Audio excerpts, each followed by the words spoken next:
India ഉൾപ്പെടെയുള്ള 7ഓളം രാജ്യങ്ങളിൽ നിരോധിക്കപ്പെട്ടിട്ടുള്ള cinema ഇന്ത്യയിൽ OTT-യിലെങ്കിലും പ്രദർശനാനുമതി നൽകിയിട്ടുണ്ട്. പക്ഷേ ബാക്കിയുള്ള രാജ്യങ്ങളിൽ കംപ്ലീറ്റ്ലി ബാൻ ചെയ്തിട്ടുള്ള സിനിമ. ഈ സിനിമ ബാൻ ചെയ്യാനുള്ള പ്രധാന കാരണം ഇതിലെ വയലൻസിന്റെ അതിപ്രസരമാണ്. കൊടൂരമായിട്ടുള്ള വയലൻസ് സീക്വൻസുകളാൽ സമ്പന്നമാണ് ഈ സിനിമ. സംസാരിച്ചു വന്ന സിനിമയുടെ പേര് I split on your grave. 2010 പുറത്തിറങ്ങിയിട്ടുള്ള സിനിമയാണ്. ആക്ച്വലി 1978 ഇതേ പേരിൽ തന്നെ റിലീസ് ചെയ്തിട്ടുള്ള ഒരു സിനിമയുടെ റീമേക്കാണ് ഈ സിനിമ. 2010 ഈ ചിത്രം പുറത്തിറങ്ങിയതിനു ശേഷം ഇതിൻ്റെ തന്നെ 3 ഭാഗങ്ങൾ കൂടി റിലീസ് ചെയ്തിട്ടുണ്ട്. ഒറ്റ വാക്കി പറഞ്ഞു കഴിഞ്ഞാൽ പച്ചയായിട്ടുള്ള ജീവിതം അതേപോലെ എടുത്തു വെച്ചിട്ടുള്ള സിനിമ. ഞാൻ റിപ്പീറ്റ് ചെയ്യുന്നു, പച്ചയായിട്ടുള്ള ജീവിതം അതേപോലെ തന്നെ സ്ക്രീനിൽ കാണാനുണ്ട്. അതുകൊണ്ടാണ് ഇത് ഭയങ്കര ഡിസ്റ്റർബിംഗ് ആയിട്ട് തോന്നുന്നത്.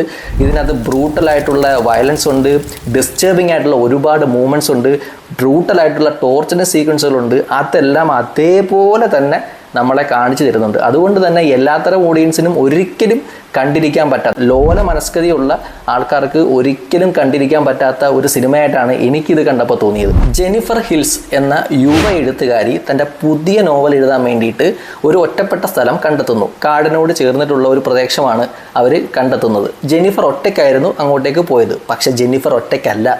ജെന്നിഫറിനെ സസൂക്ഷ്മം നിരീക്ഷിക്കുന്ന ഒരു പറ്റം ചെറുപ്പക്കാർ, അത് ആ പ്രദേശത്തുള്ള ആൾക്കാർ തന്നെയാണ്. അവർ ജെന്നിഫറിനെ നല്ല രീതിയിൽ തന്നെ മാർക്ക് ചെയ്യുന്നുണ്ട്. ജെന്നിഫറിൻ്റെ ഓരോ മൂവ്മെൻറ്റും സസൂക്ഷ്മം നിരീക്ഷിക്കുന്നുണ്ട്. പക്ഷേ അത് ജെന്നിഫർ അറിഞ്ഞിരുന്നില്ല. ജെന്നിഫർ അറിഞ്ഞു, പക്ഷേ അപ്പോഴത്തേക്കും കാര്യങ്ങൾ കൈവിട്ടു പോയി.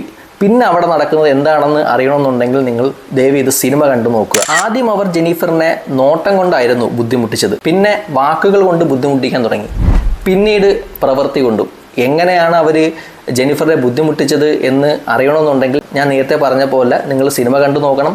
ഒരിക്കലും ഒരു എന്താ പറയുക, കണ്ടിരിക്കാൻ ഭയങ്കര ബുദ്ധിമുട്ടായിട്ടുള്ള ഒരുപാട് സീക്വൻസുകൾ സിനിമയിലുണ്ട്. ജെന്നിഫറിനെ അതിക്രൂരമായ രീതിയിലാണ് ഇവർ ഉപദ്രവിക്കുന്നത്. അതുകൊണ്ട് തന്നെ സെക്ഷലി ഭയങ്കരമായ രീതിയിൽ ടോർച്ചർ ചെയ്യുന്ന ഒരുപാട് സീക്വൻസുകൾ സിനിമയിലുണ്ട്. ഞാൻ പിന്നെയും ആവർത്തിച്ച് പറയുന്നു, ബുദ്ധിമുട്ടുള്ളവർ ദയവേത് ഈ സിനിമ കാണാതിരിക്കുക. ഇപ്പം സിനിമയിലായാലും ശരി തന്നെ, ജീവിതത്തിലായാലും ശരി തന്നെ, ഭയങ്കരമായിട്ടുള്ള അതിക്രമങ്ങൾ ഏറ്റുവാങ്ങിയ ശേഷം അതിന് തിരിച്ചടി കൊടുക്കുമ്പം നമ്മളെല്ലാവരും കൈയടിക്കാറുണ്ട്.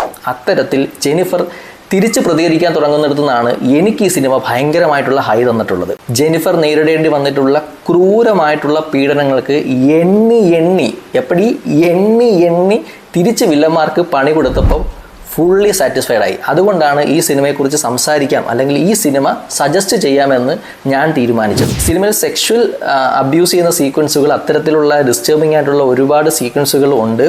അത് കാണാൻ താല്പര്യമുള്ളവർ മാത്രം കണ്ടാൽ മതി. ഞാനിത് ഒരുപാട് തവണ ആവർത്തിച്ച് പറയുന്നുണ്ട്. കാരണം ഞാനിത് 2 പേർക്ക് സജസ്റ്റ് ചെയ്ത് കൊടുത്തിട്ട് അവർ പാതി വഴി വെച്ചിട്ട് സിനിമ ഉപേക്ഷിക്കുന്ന ഒരു നിലയുണ്ടായിട്ടുണ്ട്. എന്നാൽ ഇതൊന്നും വലിയ കുഴപ്പമൊന്നുമില്ല, നമ്മളിതത്ര കണ്ടിരിക്കുന്നു എന്നുള്ള മൈൻഡ് സെറ്റുള്ള ഒരാളാണ് നിങ്ങളെന്നുണ്ടെങ്കിൽ നിങ്ങൾക്ക് ധൈര്യമായിട്ട് ഈ ഒരു സിനിമ കണ്ടു നോക്കാവുന്നതാണ്. സ്റ്റീഫൻ ആർ മൺറോ ആണ് ചിത്രത്തിൻ്റെ സംവിധായകൻ.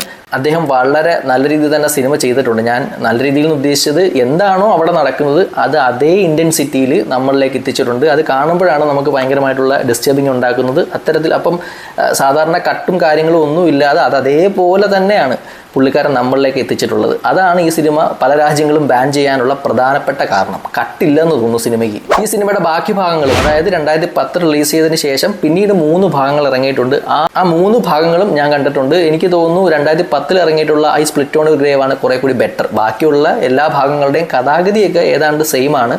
കഥാപാത്രങ്ങൾ അങ്ങോട്ടും ഇങ്ങോട്ടും ഒക്കെ മാറുന്നേ ഉള്ളൂ.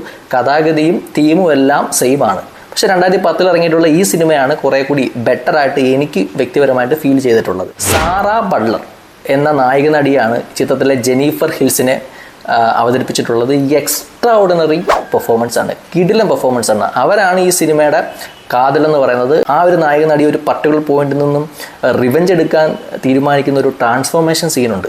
അതിനുശേഷം അവരുടെ ആ ഒരു ഡയലോഗ് ഡെലിവറി, അവരുടെ ആറ്റിറ്റ്യൂഡ്, അത് കാണുമ്പോഴാണ് നമുക്ക് കൂടുതൽ ഈ സിനിമയോട് കൂടുതൽ ഇൻറ്റൻസിറ്റിയോടുകൂടി കാണാൻ തോന്നുന്നത്. നമ്മൾ കൂടുതൽ ഈ സിനിമയുമായിട്ട് ഇങ്ങനെ ചേർന്ന് പോകുന്നത്. വില്ലന്മാരെ കുറിച്ച് പറയുകയാണെങ്കിൽ വില്ലന്മാർ ഒരാളല്ല, 2 പേരല്ല, ഒരുപാട് പേരുണ്ട്. പാവങ്ങളെന്ന് ഞാൻ പറയാനുള്ള കാരണം അറിയണമെന്നുണ്ടെങ്കിൽ നിങ്ങൾ സിനിമ കണ്ടു നോക്കുക. അജ്ജാതി പണിയാണ് തിരിച്ച് നമ്മുടെ നായിക അവർക്ക് കൊടുക്കുന്നത്. റിവെഞ്ച് പ്ലസ് ഹൊറർ കാറ്റഗറിയിൽ വരുന്ന, അല്ലെങ്കിൽ ആ ഒരു ജോണറിൽ വരുന്ന സിനിമയാണ്. അത്തരത്തിലുള്ള സിനിമകൾ നിങ്ങൾ എൻജോയ് ചെയ്യാറുണ്ടെങ്കിൽ, നിങ്ങൾ കണ്ടിട്ടില്ല ഈ സിനിമയെന്നുണ്ടെങ്കിൽ ധൈര്യമായിട്ട് ട്രൈ ചെയ്ത് നോക്കാവുന്ന ഒരു സിനിമയാണ്. ഞാൻ വീണ്ടും ആവർത്തിച്ച് പറയുന്നു, ഡിസ്റ്റർബിംഗ് ആയിട്ടുള്ള ഒരുപാട് മൊമെൻറ്റ്സ് ഉണ്ട്. അതുകൊണ്ട് നിങ്ങൾ കാണുമ്പോൾ അതൊന്ന് ശ്രദ്ധിച്ച് കാണുക. ഒരു കാര്യം കൂടി പറഞ്ഞങ്ങ് നിർത്താം, കാണാൻ തീരുമാനിച്ചിട്ടുണ്ടെങ്കിൽ ഒറ്റയ്ക്കിരുന്ന് തന്നെ കാണുക.